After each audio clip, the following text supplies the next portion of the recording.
Hi, I'm Diana Modford, the world's first transgender television journalist, born male, became female, whatever. Anyway, imprisonment. Trans folk, and especially trans folk of color, are imprisoned more often than any other group in the LGBTQ panoply. Why is this? Let's discuss it, and let's discuss what happens to trans folk once they are in prison. My guest is Ms. Joann Prinzivalli, who's an attorney, a New York State politician. She is a district leader in the Hudson Valley here in New York, and she is well versed in all things legal, and she is a brilliant person. Well, thank you for that lovely introduction, Diana. Well, you're welcome, and you deserve every syllable. Well, when the issue is imprisonment, the first thing we think about is the U.S. Constitution, where you have the prohibition against cruel and unusual punishment. What could be more cruel than to take someone who's a woman and put her into a men's prison? Yes, but of course the prison system feels that someone with male genitals is not a woman and so must pay the piper, you know. This has been the position of prison systems for a long time. Late in the Obama administration, the Federal Bureau of Prisons came out with wonderful regulations under PREA, which is the Prison Rape Elimination Act, which is a federal law, where the idea is to avoid people, regardless of gender or sex or whatever, being raped in prison. And the interpretation was that trans women should be treated as women, should be respected, should be called by their proper names, should even be issued the appropriate underthings. The problem with that is that if they are placed in a women's prison, some women, including some of the guards, and object to women with male anatomy being among women with female anatomy. Well, here's the thing. We've worked it out in New York City. We've worked it out with the shelter system shortly after the human rights law was amended to include transgender women and transgender men and transgender people back in December 2002. The wonderful Mariah Lopez had much to do with that, and she's been on this show. Look on YouTube. She's great. What happened, I was on a committee back then that worked for at least a couple of years to get the Department of Social Services and for the homeless shelters to be properly set up so that trans women could be in women's facilities. And strangely enough, trans men could still go to women's facilities because trans men find it very, very difficult in a men's shelter. Because they are considered women by the men and used as men often use women.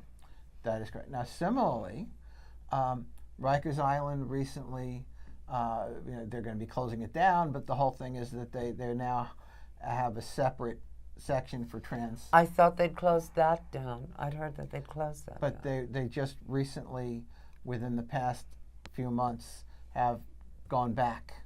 Good. And they have reopened a facility that protects trans folk. Mm-hmm. The problem with trans folk in prison, aside from all the other problems they have in prison, is that they might be given protective custody. What does that mean? That means solitary confinement. Yes.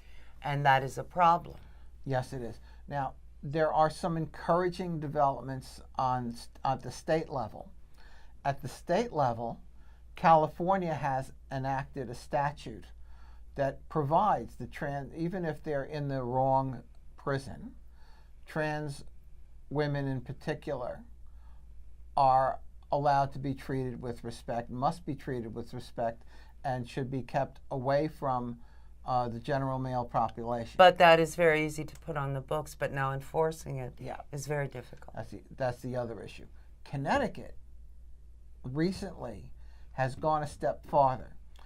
there was a trans woman in Connecticut who had an issue a few years ago involving a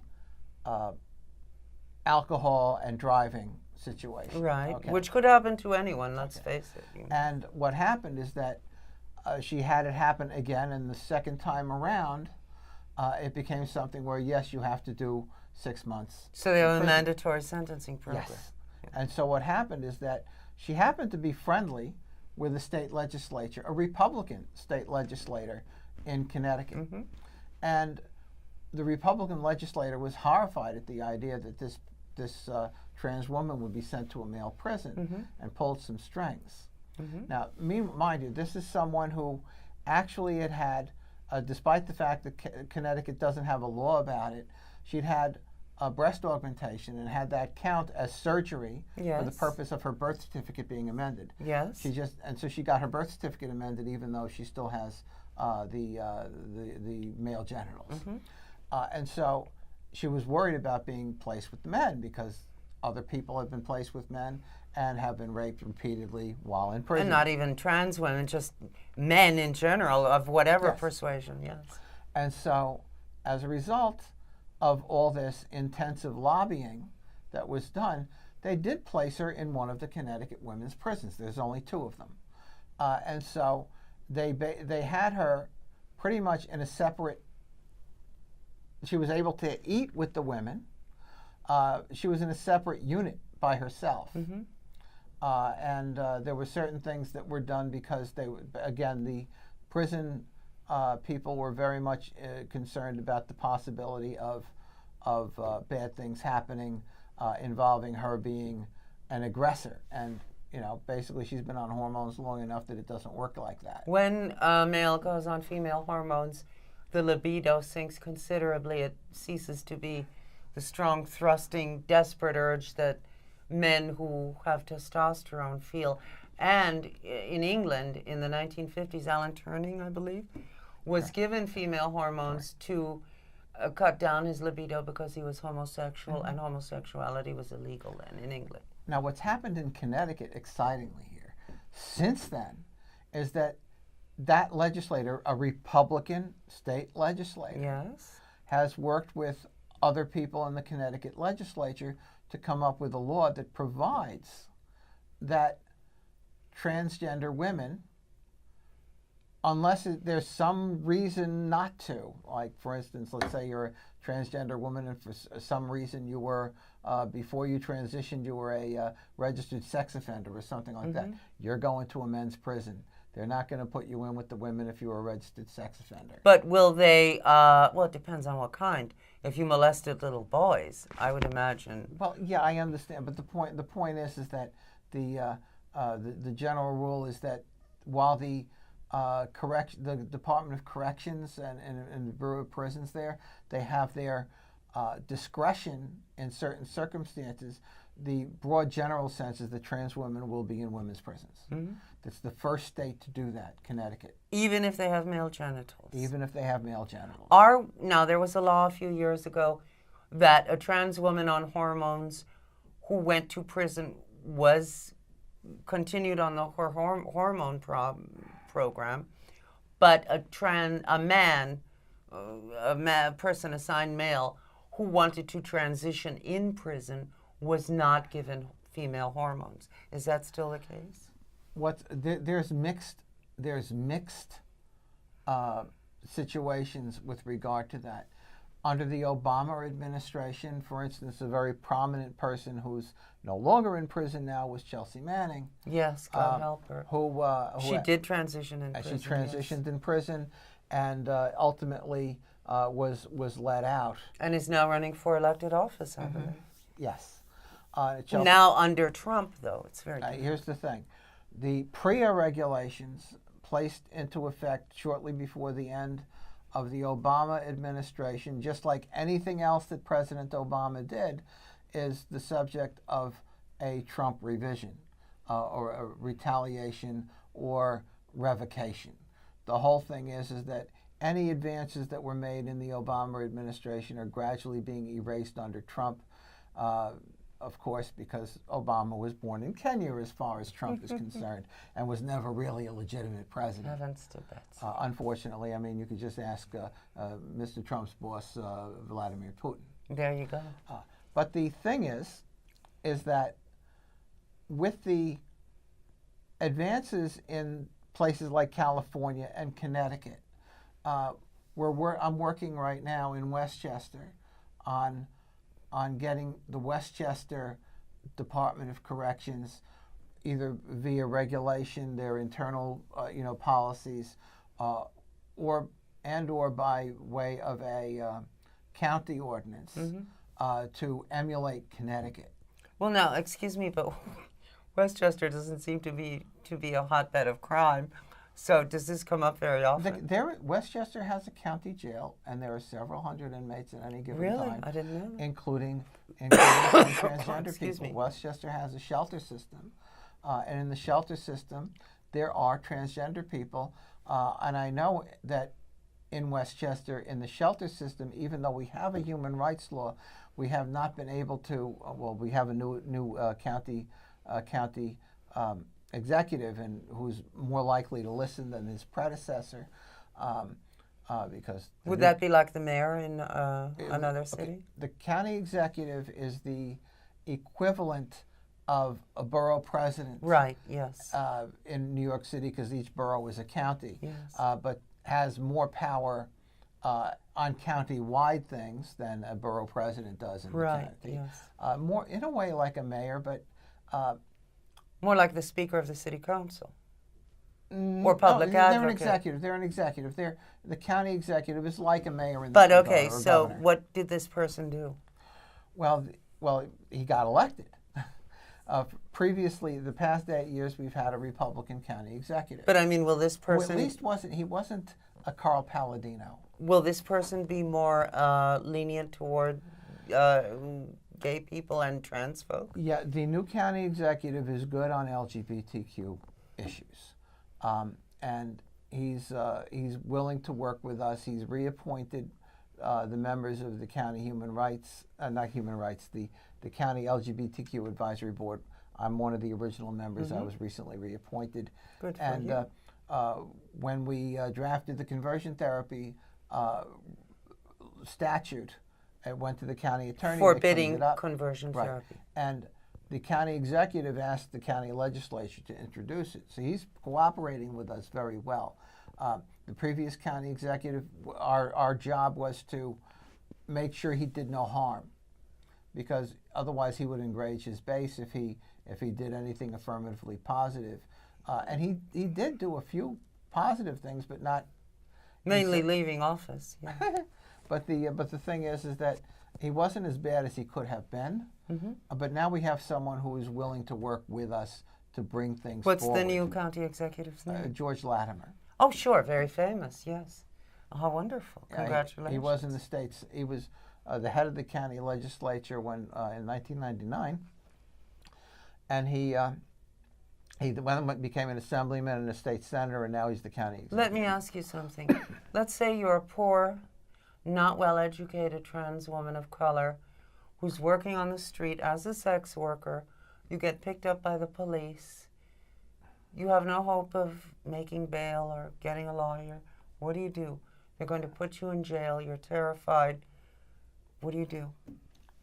Well, the thing is that there's not much you can do. You can advocate that you be, a lot of times the best thing, even though it's horrific, is to have the solitary confinement thing. Can you demand protective custody? You can ask for it. You definitely can ask for it. Well, are you likely to get it? Chances are, in certain circumstances, again, you're at the whim of whoever it is that's in charge of you. Right.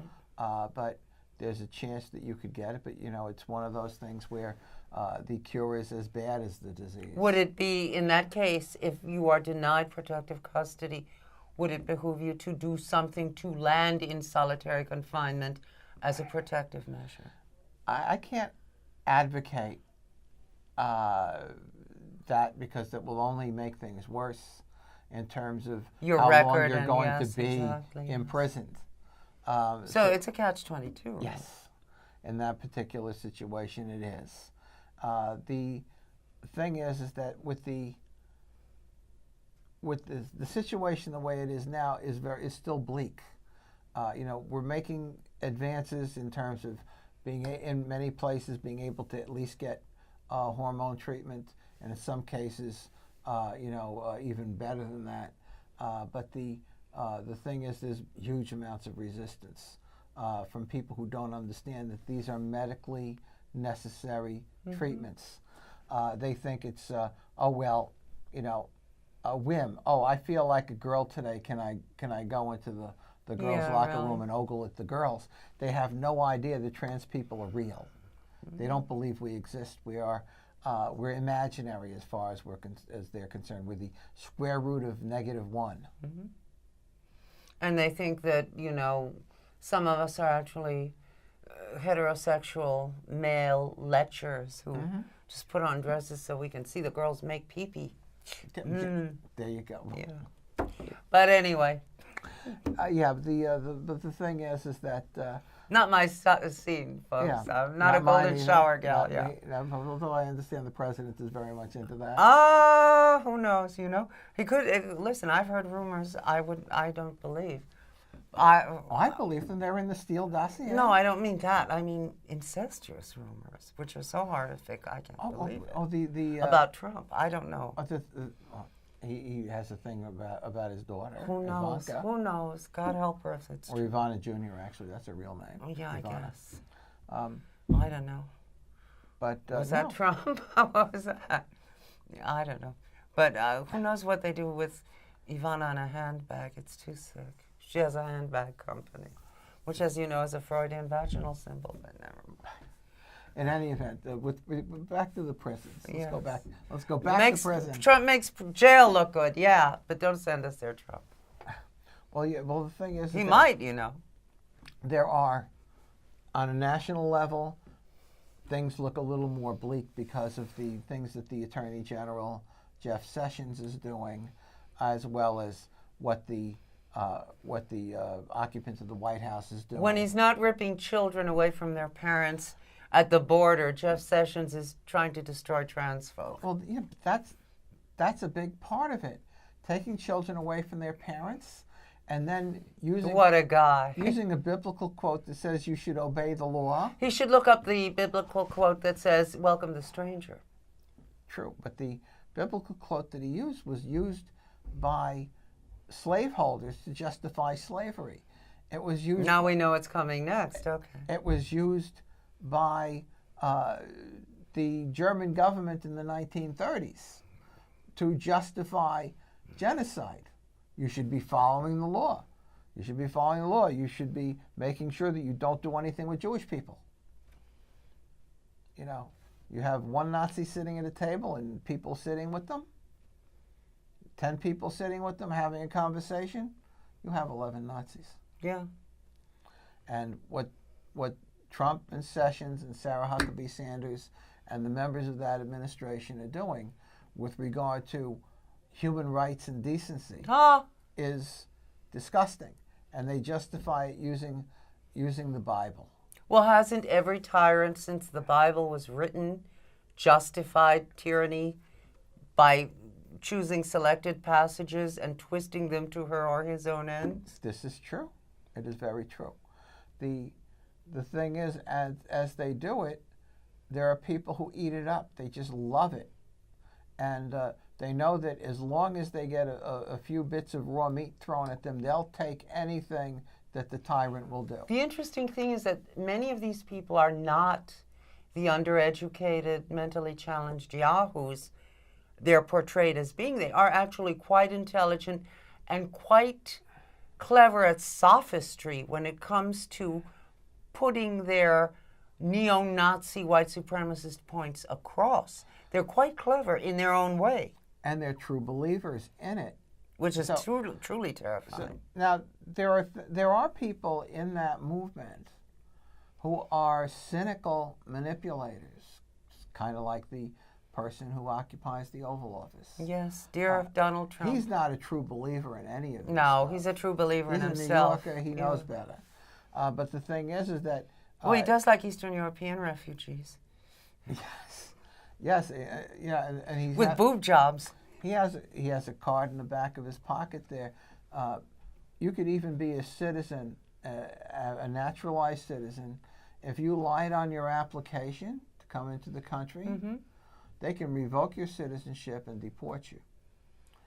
When the occupant of the White House is tired of his current Melania, life, yes. all he needs to do is arrange to have her citizenship revoked, and she could be deported back to Eastern Europe. Which I'm sure at this point for her would be, yes, Donald, yes, I go home now.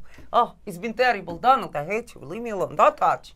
You know? Well, she doesn't want to hold his hand in public. I don't want to hold anything of that man. He's disgusting. Poor thing is imprisoned in the White House. Don't point at me, Donald. It's rude. Throb. Oh. I want to drown him in borscht. It's too awful. My Melania impression. More like Natasha. That, Boris, Natasha. Boris and Natasha. Natasha, yes. Boris Badinov. But anyway, and Natasha Fatal. You know, Rocky and Bullwinkle. Yes, I love Natasha Fatal. I do too.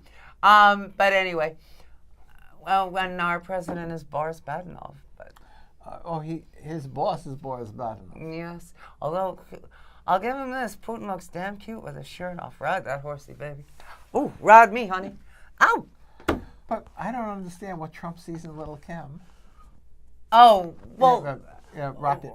Yes, Little Rocket Man. We don't mean Little Kim the singer. We mean, let's not tempt fate by yanking the chains or any other appendages of these dictators, please, you know. Oh, that's the thing. They all right, but I'll take Putin. You can have Kim Jong-un.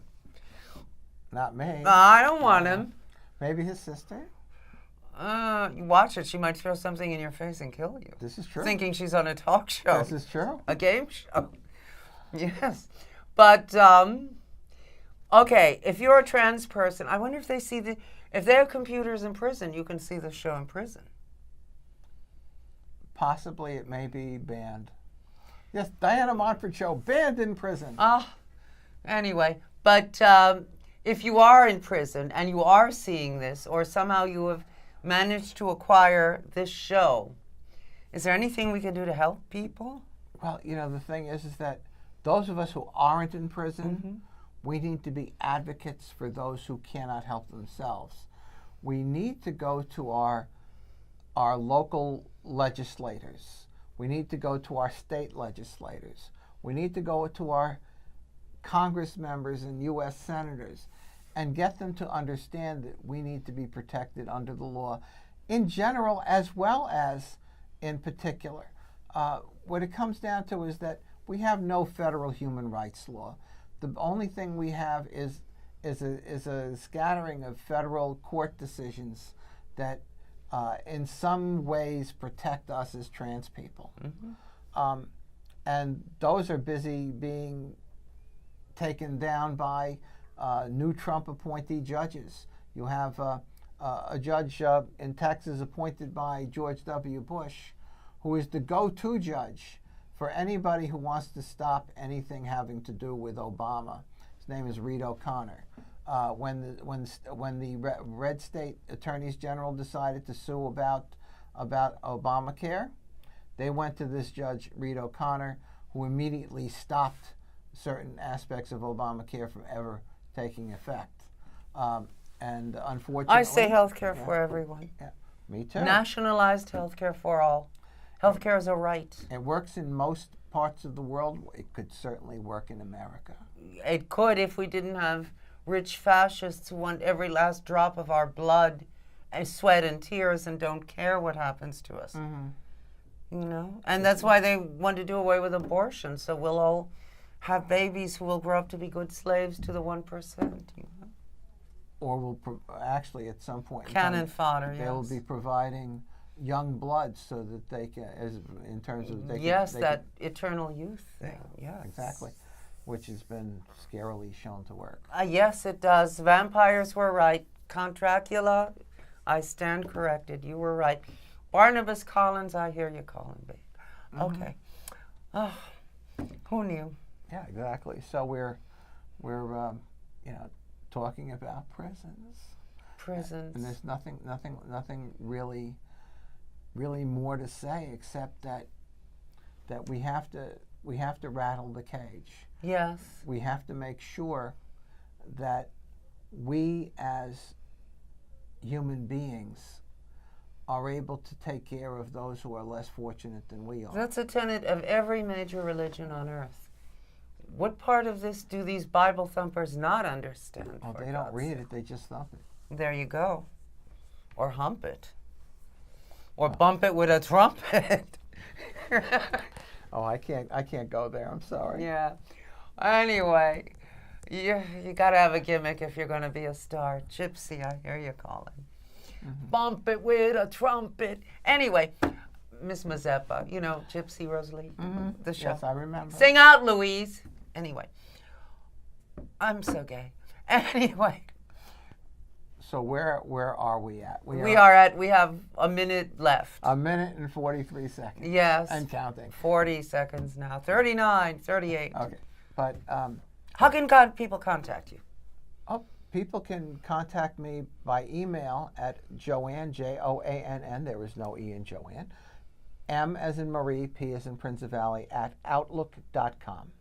Okay. And you write to me, and I will get back to you. And she really will. And she does wonderful pro bono work for people when she can, where she's empowered to here in New York State. She is not empowered to help you if you live in Texas or something else, are you? And I actually only do this stuff in the Lower Hudson Valley for name changes. I help people with their paperwork. Yes, pro bono. Doesn't cost anything. Anyway, I'm Diana Montfort, and I'm very expensive, fellas. No. I'm Diana Montfort, and I don't cost anything either. And I love you a lot, and Joann loves you a lot. And if you are incarcerated, well, this too shall pass. Don't worry, hang in there. And if you're not incarcerated but afraid of becoming incarcerated, what do we tell them? We need to work at getting the laws changed and improving the regulations and improving the treatment of prisoners. Absolutely. Anyway, my guest has been transgender activist and attorney and New York State politician, Ms. Joann Prinzivalli. Transgender activist, obviously. Well, not obviously, but I mean, she's on this show, so you figure it out. I'm Diana Montfort, and boy, am I a tranny. Woo. Anyway, I am trans, and I love you a lot, and I'll see you next time. Well, bye. Okay. It was an awkward ending, but I couldn't think of it. I'm sorry. No, on my part. All things considered, the fact that neither of us are really prepared for the topic. Right. We did pretty well. Yes, we did. I feel so bad for. Do you really think we're banned in the clink? It's the kind of thing where if there's anything, and there's a lot of things that are banned in prisons. I wouldn't be surprised. That's awful. If These poor people. their freedom is curtailed. I guess that's why they call it prison. And about the only thing they're allowed to watch is the Cosby Show. Well, they can go next door and see him personally. Since he'll be there soon enough.